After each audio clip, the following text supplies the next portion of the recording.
Hello everyone, and welcome back to our channel for another deep dive into the endless drama of Port Charles. Let us talk about Laura Collins. Our beloved mayor has been holding the fort in Port Charles, dealing with everything from Jen Sidwell's chaotic revenge traps to the endless hospital board drama, but nothing, and I mean absolutely nothing, could prepare her for the bombshell that is about to drop.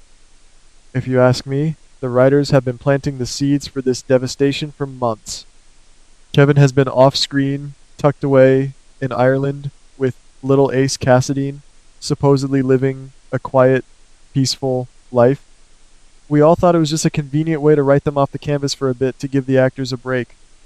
But guys, the reality is far more sinister. Laura is about to receive a phone call that will make her blood run cold. The details of this call will be so disturbing that she will drop all of her mayoral duties, pack her bags in a frantic rush, and jump on the first international flight to Europe. When Laura finally touches down in Ireland, exhausted and running on pure adrenaline, she expects to find her loving husband and her precious grandson waiting for her. She is desperate for the comfort of her family. Instead, she is going to walk right into a waking nightmare. Our sources and the latest character hints strongly suggest that Kevin has started a completely new life behind her back. Yes, you heard me right. The loyal, dependable Kevin Collins we have known and loved for decades is living with another woman. Imagine the sheer devastation Laura will feel when she opens that door and sees another woman playing house with her husband. The man she trusted to protect her family has seemingly thrown their entire history out the window for a fresh start with a total stranger. It is a jaw-dropping twist that no one saw coming, and it completely shatters the image of the rock-solid marriage they have built over the years. But what will truly send chills down your spine is Kevin's reaction to his wife showing up at his door. He won't be groveling on his knees. He won't be begging for forgiveness or trying to explain away his infidelity. Instead, he will be disturbingly calm. This is not the empathetic, warm psychiatrist who has guided so many Port Charles residents through their darkest hours. This is a cold, detached man who looks at his wife of so many years with complete and utter indifference. He seems to have completely detached himself from his past in Port Charles, treating Laura like an unwanted interruption in his new, perfect life. He will casually mention that he wants a divorce, acting as if discarding their decades of love is as simple as taking out the trash. The emotional toll this will take on Laura is going to be monumental. She is a woman who has survived the absolute worst villains, but being betrayed by the man who was supposed to be her safe haven, that is a different kind of pain altogether. But that's not even the craziest part. The real horror begins when Laura looks around this strange new house and realizes someone very important is missing. Where is Ace? The silence in the room will be deafening before Kevin finally drops the ultimate, soul-crushing revelation. Ace is gone. He hasn't just gone out for a walk in the park or to a local playdate. Ace has been missing for days. Let that sink in, guys. A toddler, the heir to the Dark Cassadine legacy, has vanished without a trace in a foreign country, and the man entrusted with his care has done absolutely nothing. Kevin will casually admit that the boy disappeared days ago, yet he hasn't sounded the alarm, hasn't called the local authorities, and certainly hasn't called Laura to tell her that her grandson is gone. I can already picture the sheer, unadulterated fury radiating from Laura.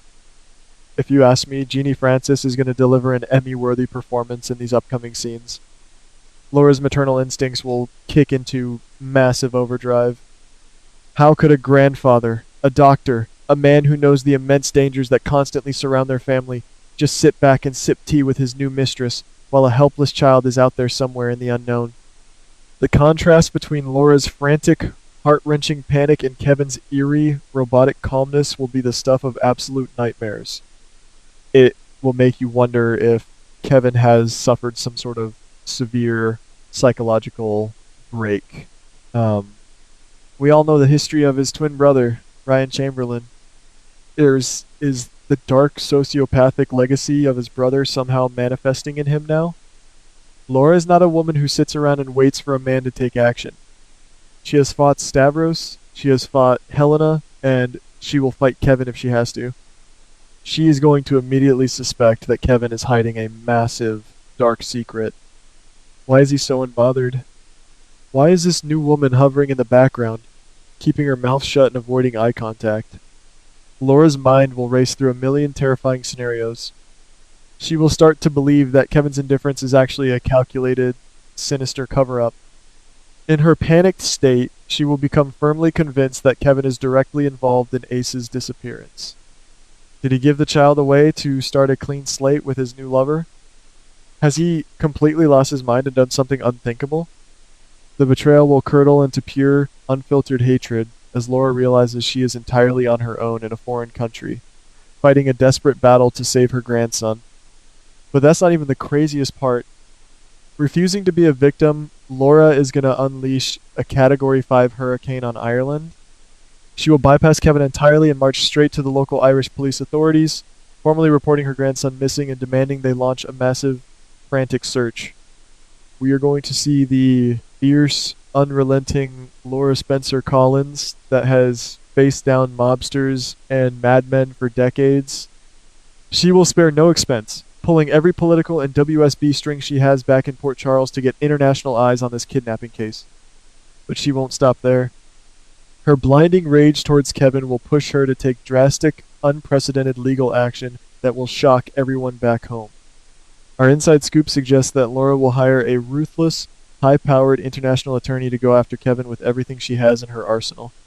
She isn't just filing for a standard divorce. She is going to accuse him of the absolute worst crimes imaginable. Laura will formally allege that Kevin is either the mastermind behind a kidnapping plot or, even more horrifying, that he has sold Ace into a child trafficking ring to fund his new, secret life. These are incredibly severe, life-destroying accusations. Even though they are born out of a grandmother's sheer panic and desperation to find her blood, they will carry massive legal weight. Kevin will instantly transition from a highly respected medical professional to the prime suspect in an international kidnapping and trafficking case. The Irish police will not take these accusations lightly, especially with a politician like Laura pushing the narrative. Kevin and his mysterious new woman will be dragged into the precinct for relentless, grueling interrogations. Every inch of their new life will be torn apart by detectives. They will dig deep into Kevin's finances, his private communications, and his extensive psychological history. You know they are going to uncover every long-buried secret of his past, dragging the ghost of Ryan Chamberlain back into the spotlight. The media will inevitably catch wind of the scandal, turning the disappearance of the young Cassadine heir into a sensational global spectacle. Kevin's reputation will be dragged through the mud, his career will be destroyed, and Laura will watch it happen without a single ounce of pity, completely consumed by her mission to find Ace. But that's not even the craziest part. Here is the jaw-dropping twist that is going to flip this entire storyline on its head and leave us all screaming at our televisions. What if Kevin is completely innocent of the kidnapping? What if his bizarre, detached behavior is a symptom of a severe medical issue, a nervous breakdown, or simply a terrible, cowardly misjudgment, but he actually has absolutely no idea where Ace is? The writers are setting up Kevin to be the absolute perfect fall guy. While Laura is pouring all her energy, resources, and rage into destroying Kevin and throwing him behind bars, the real culprit is slipping right through their fingers. The marital implosion between Laura and Kevin is providing the ultimate, flawless smokescreen for the true mastermind behind this tragedy.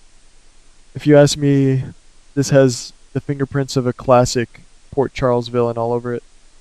The disappearance of a Cassadine heir is never just a random tragedy or a simple crime of opportunity. It is always about power, legacy, and cold-blooded revenge. I strongly suspect that an old enemy of the Cassadine or Spencer families has orchestrated this entire nightmare from the shadows. Could it be a rogue faction of the WSB looking to use the child as leverage? Could it be a resurrected Cassadine relative, perhaps someone tied to Victor or Helena, who wants to mold Ace into the next dark, ruthless prince of the family? Or perhaps it is someone connected to Jen Sidwell, seeking revenge on Laura by hitting her where it hurts the absolute most. Whoever it is, they have been watching Kevin's life fall apart from afar and chose the exact perfect moment to strike, knowing full well that Laura would immediately blame her cheating husband. Think about the sheer, wicked brilliance of this evil plan. By the time Laura finally realizes that Kevin is just a pathetic, cheating husband and not a criminal mastermind, it will be far too late. The real kidnappers are using this chaotic, highly publicized domestic dispute to quietly smuggle Ace out of Ireland, moving him to a secure, hidden location where Laura will never, ever find him. The police are wasting precious hours and manpower interrogating Kevin and his mistress, completely ignoring the larger, far more dangerous conspiracy at play. It is a masterful, devastating trap, and Laura is walking right into it, blinded by her own heartbreak and fury. This deception will wreak devastation upon her heart when the truth finally comes out. When the truth finally comes to light, the devastation will completely shatter Laura's soul. She will have to face the agonizing, unbearable reality that her relentless pursuit of Kevin allowed the real kidnappers to get away clean. The guilt of letting her personal betrayal and marital anger cloud her judgment will be a heavy, crushing burden for her to carry for the rest of her life. She will have to learn the hard way how to separate the fierce, protective instincts of a terrified grandmother from the cold, hard facts of a criminal investigation. It will be a journey of immense emotional pain, testing her resilience and sanity in ways we haven't seen in years. Regardless of whether Kevin is eventually cleared of the kidnapping charges, the damage is permanently done. You simply cannot come back from this level of profound betrayal. The man who was supposed to be her rock, her partner, and her protector chose another woman and allowed her beloved grandson to vanish under his watch without lifting a finger. Their marriage is officially dead and buried, reduced to ashes in the Irish countryside. This storyline is going to close the book on Kevin Collins as we knew him, turning a beloved legacy character into a tragic, disgraced figure who will never be welcomed back in Port Charles. Laura will eventually be returning home, a completely changed woman, harder, colder, and utterly singular in her focus to hunt down the people who took her grandson. The stage is set for one of the most explosive, tear-jerking sagas in the history of the show. Laura is about to declare an all-out war on the unseen forces that have stolen her family's future. But as she stands in that cold, dreary Irish police station, staring through the glass at the man she once loved, a chilling realization will wash over her. If Kevin didn't take Ace, who did? And what sinister, twisted plans do they have for the youngest Cassadine?